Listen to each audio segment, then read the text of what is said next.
కేదార్నాథ్పై మంచు తుఫాను విరుచుకుపడుతోంది. యాత్రికులపై మంచు కొండ విరిగి పడింది. అనేక మంది యాత్రికులు మంచులో చిక్కుకుపోయారు. బాధితులలో పలువురు తెలుగు రాష్ట్రాలకు చెందిన యాత్రికులు కూడా ఉన్నట్లు సమాచారం అందుతోంది. కొన్ని రోజులుగా కేదార్నాథ్లో మంచు తుఫాను కురుస్తోంది. ప్రతికూల వాతావరణం ఉండడంతో యాత్రను నిలిపివేశారు అధికారులు.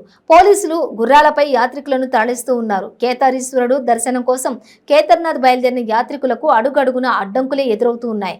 గత కొద్ది రోజుల క్రితం మంచు తుఫానుతో పదుల సంఖ్యలో ప్రాణాలు కోల్పోయిన విషయం తెలిసిందే.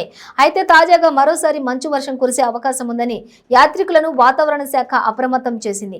హిమాలయ రీజియన్ లో రాబోయే 2 రోజుల్లో కూడా భారీ వర్షంతో పాటు మంచు కురిసే అవకాశం ఉందని భారత వాతావరణ శాఖ వెల్లడించింది.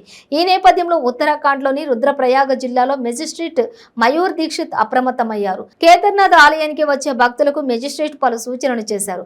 భక్తులు ఒకే చోట ఉండాలని సూచించారు. ప్రస్తుతం కేదార్నాథ్ తాంలో మంచు కురుస్తుందని తెలిపారు. జిల్లా యంత్రాంగానికి భక్తులు సహకరించాలని మెజిస్ట్రేట్ విజ్ఞప్తి చేశారు. వాతావరణం పూర్తిగా చక్కబడిన తర్వాతనే కేదార్నాథ్కు భక్తులను అనుమతిస్తామని స్పష్టం చేశారు.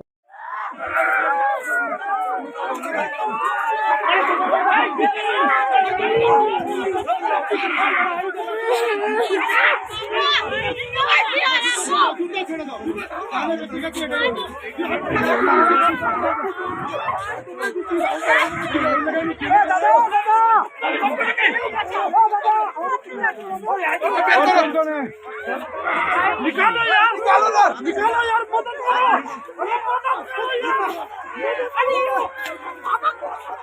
बाबा बाबा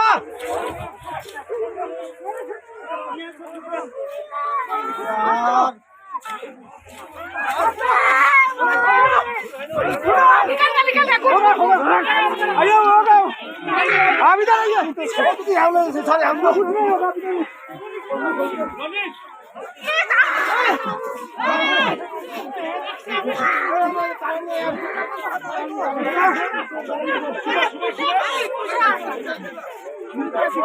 अरे बोल